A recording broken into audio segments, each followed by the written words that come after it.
Hi, Allegra here on self-quarantining day 5. My day 1 video got deleted, didn't get archived, I don't know, but there were some tips that I mentioned there that I want to mention here, but just a few things. So we are self-quarantining, this is our 5th day. The reason why we're doing it, even though, or I guess sheltering in place is perhaps a better word for it, we literally haven't left the house in 5 days to run errands. We have gone outside, we do have a park right behind our house, we're very lucky. We have gone on walks in the park, maintaining distance from people, but other than that, we haven't gone anywhere, not into any stores. I've taken some supplies to my parents, but I leave it outside. We talk through the window. I have not been approaching them because they are older and they do have some health complications. So shelter in place. Let's take a page out of Italy's advice book. They're telling us, hey, we didn't shelter in place soon enough, so be a part of the solution and shelter in place. Okay, that being said, homeschooling. I've been homeschooling really my child's whole life. She was in some co-ops, but even when she was in co-ops, we would do homeschooling on the side. However, full-time homeschooling for the last 2 years, homeschooling with co-ops for another 6 years before that. My child's almost 10. So here are some tips and then my favorite resources that I use as a homeschooling parent. Okay, tip number 1, empower your child. Now my child is almost 10. However, we've pretty much had this schedule since she was about 8. From when she wakes up, she knows that at 10 a.m., that's when we start school. So from waking up until 10 a.m., that's her own time. And we have a chore chart, and based on the chore chart, usually between 8 and 10, she will make her bed, make her breakfast, and because she gets stars for both of those activities. And then she'll have free play, or maybe she'll clean her room or whatever. From a very early age, maybe 6 or 7, I said to my child, I said, mommy's job is not to entertain you. Okay, now we do play, we do roughhouse, we do those sorts of things. But I do think boredom is an important part of the creative process, and I think a child who is able to keep themselves engaged is a great skill to learn for a person. So empower your child. And it doesn't have to be a complicated breakfast. Sometimes it could just be, an apple with some sort of nut butter or something like that. So she knows that she has that time to spend on her own. That's how it's always been. That's our schedule. I work from home. I do have my own business, so it's very flexible. I will admit that. One thing that I do is I do get up early, so that I get up at 6 so that I can get stuff done that is important that I can't have distractions for. So I get stuff done before she's even woken up, okay? So between 6 and 10, there's 4 hours where I have a lot of opportunity to do stuff. And that's how I carve out a lot of time for my business. Then at 10 o'clock, we start schoolwork. And from 10 to 12 is pretty typical schoolwork. We use workbooks. I really like BrainQuest and Evan Moore's Daily Math. And if you go to smarturl.it/shop Amazon, or go to my links or whatever, I've posted it many places. I have a homeschooling supplies area, and you can see all the workbooks that I like to use. But I like to use those workbooks. I also have purchased a California curriculum science and social studies book because my child's in 4th grade, and 4th grade is when you have to start teaching that stuff more seriously. Before 4th grade, really, you're working on math and you're working on getting your child to become a really good reader and some grammar stuff. But 4th grade is when you start doing social science and social studies and science really seriously. So I do have regular textbooks for that, and we will go through 2 to 4 pages a day. They're pretty dense, so 2 to 4 pages is all that we do, and I switch off between science and social studies, so 2 days of each. And by the way, we have a 4-day school week. And really it can be any days, but we try to do Monday through Thursday so that Friday can be free and fun. Now that we're not leaving the house, But I figure 4 really concentrated days is better than 5 days.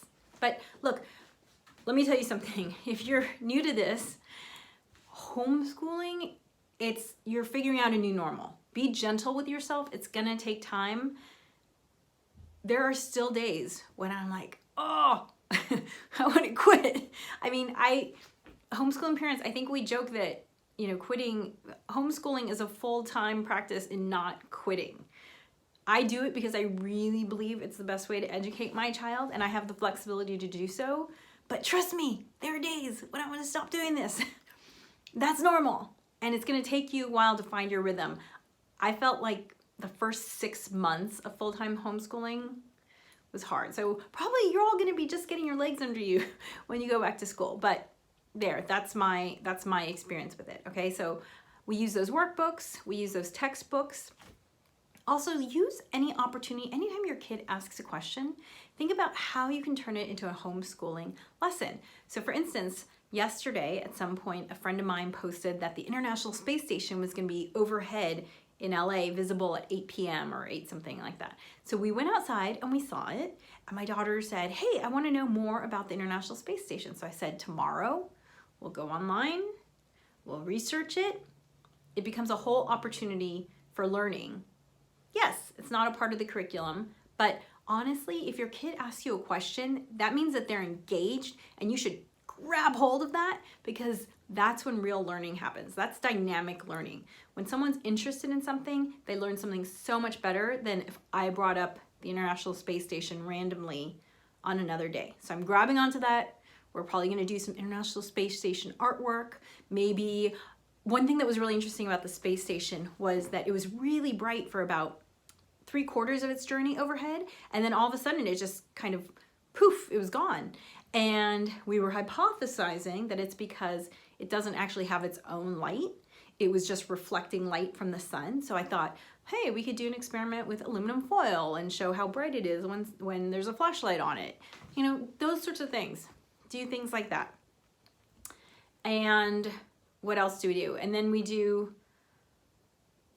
if I feel like my child needs some extra help in a specific thing, so for instance, when she was learning her multiplication tables, I really like to take advantage of worksheets or IXL.com. So IXL.com is a resource we like to use. It doesn't teach you how to do things, but it is like a gamified workbook. So for instance, if when she was having trouble with multiplication tables, I would put her on IXL, and it would just really reinforce it. And when you do well on something, you get, a sticker, a virtual sticker, and it's fun for them. Other great resources are Khan Academy, which is KAHN, and that's completely free, and that teaches. So that's a great resource. We also like Brain Pop, and Brain Pop has 2 versions, Brain Pop and Brain Pop Junior. And I know that they've been offering a free subscription during COVID. Usually it's pay, but that teaches kind of it's more of an edutainment platform. Everything's animated. And they even have some COVID stuff. My daughter's been telling me things because she's been watching Khan Academy.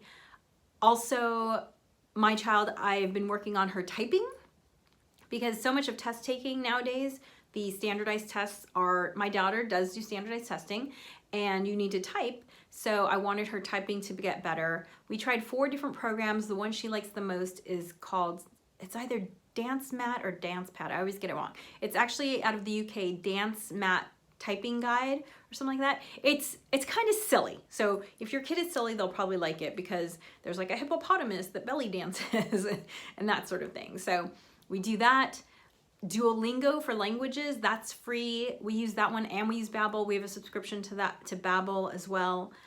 Those are 2 that we use, and trying to think if there's anything else. Oh, YouTube is actually an amazing resource for dance lessons, art lessons, and music lessons. We've learned to do Irish dancing through there. We've done ballet. We've taken sketching classes through YouTube. Those are totally free. I would recommend doing those with your kids, because YouTube is not exactly a safe environment. So you want to make sure that you have an ear out to make sure that it's completely legit. But there's a lot of great free stuff there. So take it easy. And just to finish off the schedule, so from 10 to 12 we do hardcore schoolwork, so that's 2 hours, and then we take lunch break, and then she'll do something like practice her piano, or maybe we'll do a science experiment if we have something we're working on. There's lots of, if you Google how to make slime, you'll find lots of stuff. Oh, also, be sure to do an internet search for free homeschooling worksheets. There are a ton of things out there. So you don't necessarily have to create your own word problems worksheets. They already exist, okay?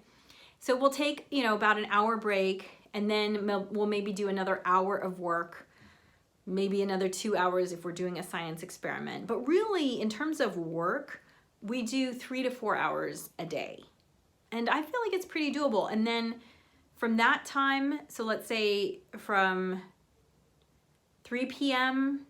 to whenever my husband usually gets home from work around 6:30, in that time, she's responsible again for entertaining herself, and I'll get a little bit more work done, and then I'll get dinner ready.